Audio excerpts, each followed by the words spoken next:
Welcome back to Tea Break.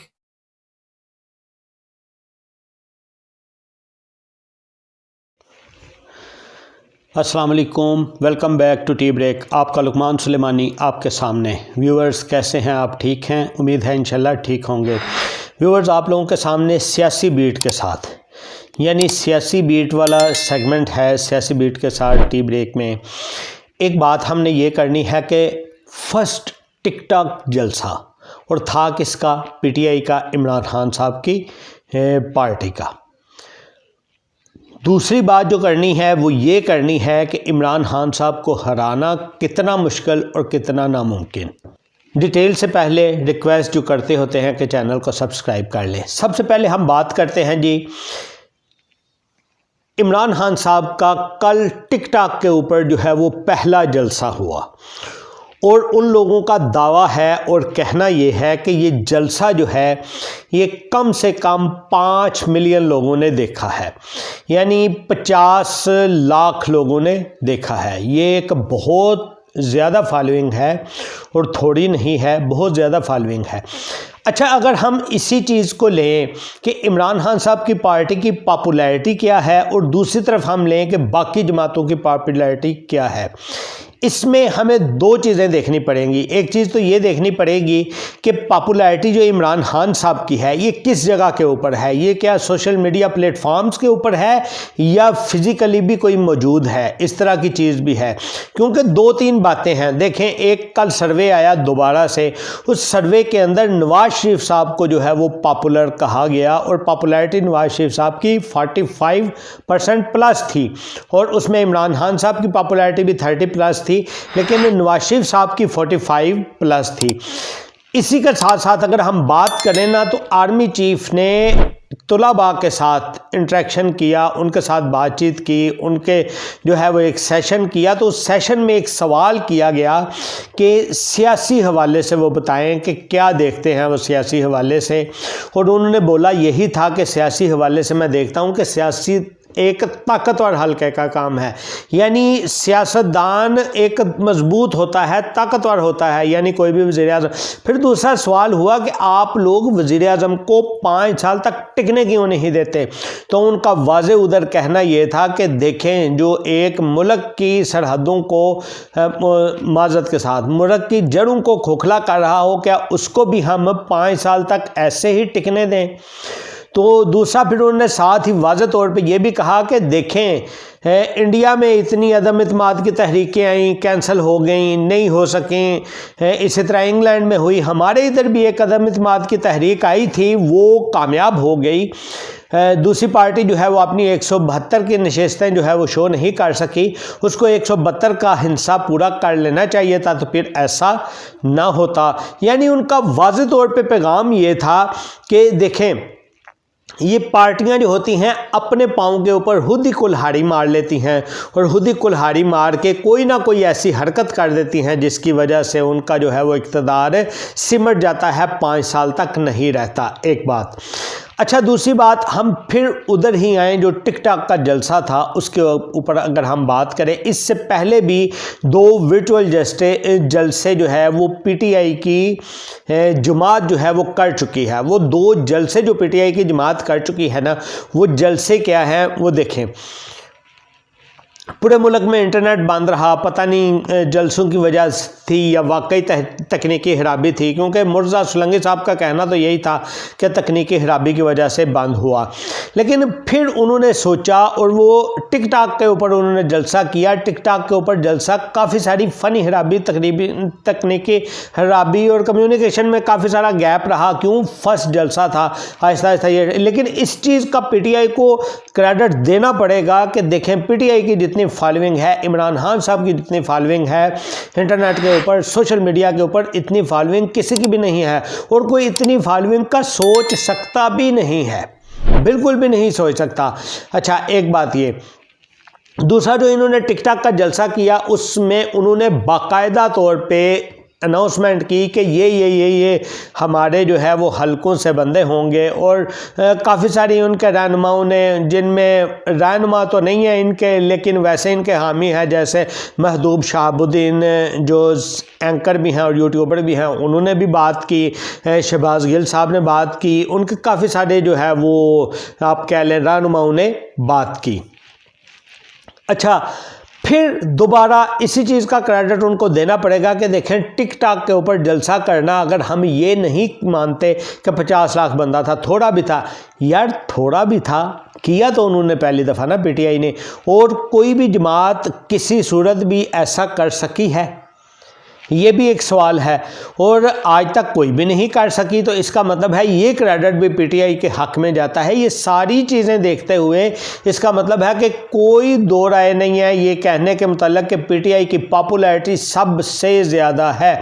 अब जो कोई यही कहे ना कि पीटीआई की पॉपुलैरिटी इतनी नहीं है, वो ऐसे ही है कि जैसे दिन में खूब सूरज चढ़ा हो और वो इनकार कर दे कि नहीं सूरज नहीं चढ़ा हुआ।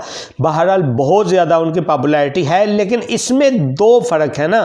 एक फ़र्क ये है कि आप पीटीआई की पॉपुलैरिटी सिर्फ कंप्यूटर के ऊपर है, मोबाइल के ऊपर है, सोशल मीडिया के ऊपर है, या ये फिज़िकली भी कोई ऐसी है, कोई मटेरियलाइज चीज़ भी है, ऐसा है कि कोई टर्न आउट भी मुहैया कर सकेगी इनको ये वाली पार्टी। ये चीज़ें जो है ना वो देखने वाली हैं और सोचने वाली हैं, और इन चीज़ों के मुतल्लिक़ जो है वो देखते हैं एक चीज़। अच्छा, अब हम बात करते हैं कि इमरान खान साहब की पार्टी के जितने मेंबर थे, क्योंकि बल्ले का निशान जब गया वो सब आज़ाद उम्मीदवार खड़े हुए, और उसमें आज़ाद उम्मीदवारों में लड़ाइयाँ भी हुई। कि लड़ाइयाँ किस तरह हुई कि एक ही जगह से 4-4, 5-5 दावेदार निकल आए, जी हम पीटीआई के दावेदार हैं। इस चीज़ को चेक करने के लिए इमरान खान साहब ने फेसबुक के ऊपर एक कल कैंपेन शुरू की। उस कैंपेन में अपने उम्मीदवारों को बोला कि आप लोग अपने हलके का नाम लिखें, हम फ़ौरन आपको बताएंगे कि आपके इस हलके में कौन कैंडिडेट है, और इस हलके में हमायत याफ्ता कैंडिडेट पीटीआई का कौन सा है, और उसका इंतखाबी निशान क्या है वो बताया जाएगा। कल उन्होंने कैंपेन की फेसबुक के ऊपर, और उसके ऊपर जो है वो बहुत सारे लोगों ने बहुत कुछ पूछा, और पूछने के बाद जो है वो सारी चीज़ें जो है मंजर आम पे आ गई। तो ये सारी बातें जो है वो पता चल गई उनको, यानी कि ये फर्स्ट टाइम ऐसा हुआ और फर्स्ट टाइम पीटीआई ने किया। फिर पीटीआई को इधर दाद देनी पड़ेगी कि पीटीआई ने देखें सोशल मीडिया का इस्तेमाल करते हुए अपनी कैंपेन भी की। बाकी पार्टीज़ ऐसी कैंपेन का मेरा नहीं ख्याल कि अभी तक कोई ऐसी कैंपेन का सोच भी सकता है कि इस तरह सोशल मीडिया का इस्तेमाल करके वो अपनी कैंपेन कर सकें।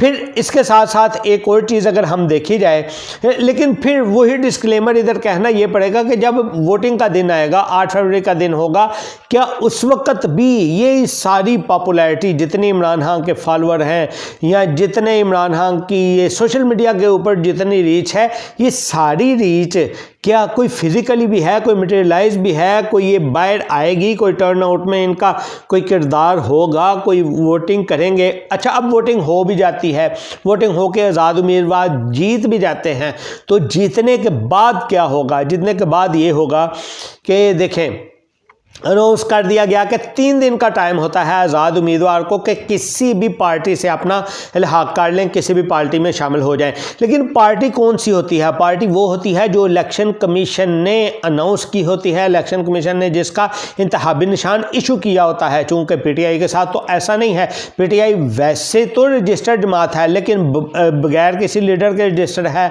बगैर किसी इंतखाबी निशान के रजिस्टर है, तो क्या वो वाकई दोबारा वापस पीटीआई में आ सकेंगे, या जीतने वाले आज़ाद उम्मीदवार हैं उनको फिर से दोबारा से किसी और पार्टियों की तरफ जाना पड़ेगा? ये भी एक सवाल है। इस सवाल से बचने के लिए अभी जो है वो पीटीआई ये सोच रही है कि इलेक्शन से पहले इंटर पार्टी इलेक्शन दोबारा से करवा लिए जाएं, और उन सारी चीज़ों का ख्याल किया जाए जो सारी चीज़ें जो है सुप्रीम कोर्ट में वो वाज़े हुई, और वाज़े हो के इलेक्शन कमीशन की जो डिमांड थी वो सारी की सारी जो है वो पूरी करके इस दफ़ा बड़ी एहतियात से वो इलेक्शन करवा लें, ये भी पीटीआई सोच रही है। अच्छा, इसी के साथ साथ पीटीआई के जो सेक्रेटरी रऊफ हसन साहब हैं, उन्होंने ये भी बोला कि अब इस वक्त वो इस स्टेज के ऊपर हैं, वो किसी से भी मुज़ाकरात करने के लिए तैयार हैं, हत्ता कि वो नवाज शरीफ साहब के साथ भी मुज़ाकरात करने के लिए तैयार हैं।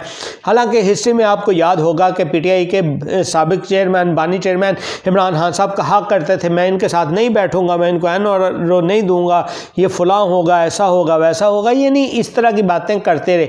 अच्छा, अब इसमें पता नहीं ये पार्टी पॉलिसी है या सिर्फ और सिर्फ रऊफ हसन साहब की अपनी दिल की ख्वाहिश है कि इमरान खान साहब या पीटीआई की पार्टी बाकी किसी भी सियासी जमात के साथ बैठ के तो उनके साथ अपना इल्हाक करके उनके साथ शामिल हो जाए। अब इसमें तो है कुछ नहीं कहा जा सकता, ये कबल वक्त होगा जब तक, क्योंकि ये तो अब तैयार हैं, इसमें कोई शक नहीं है, पीटीआई वाले तैयार हैं मुज़ाकरात करने में। असल मसला ये है कि सामने से कोई भी तैयार नहीं है, ना एस्टेब्लिशमेंट तैयार है, ना कोई सियासी पार्टी तैयार है, क्योंकि पीछे इन्होंने इतनी इन्फ्लेशन कायम की हुई थी, इतनी दूरियां पैदा की हुई थी कि वो चोर, वो डाकू, वो फलां फलां करते करते इस तरह के, मैं उसके साथ नहीं बैठूंगा, मैं एनआरओ नहीं दूंगा, फलां नहीं करूंगा। यानी कहने का मकसद ये है कि अब इनके साथ बैठने के लिए कोई तैयार नहीं है, ये तैयार हैं। लेकिन फिर वही बात, एक दफ़ा फिर पीटीआई को क्रेडिट तो देते हैं, क्रेडिट हम देते हैं, डिजिटल मीडिया के ऊपर उनकी बहुत रीच है, सोशल मीडिया के ऊपर उनकी बहुत रीच है, लेकिन असल रीच जो चाहिए वो हर हलके के पोलिंग स्टेशन के ऊपर चाहिए। हर हलके में जो है, जो आरओज़ हैं, आरओज़ के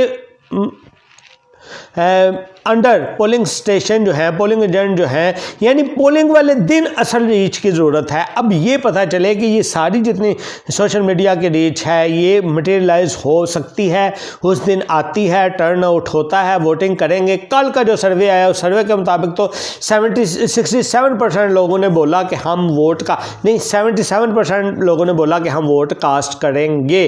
तो ये एक अच्छी बात है और मैं भी यही कहता हूँ कि आप लोग ज़रूर वोट कास्ट करें, कम से कम टर्न आउट 80% होना चाहिए।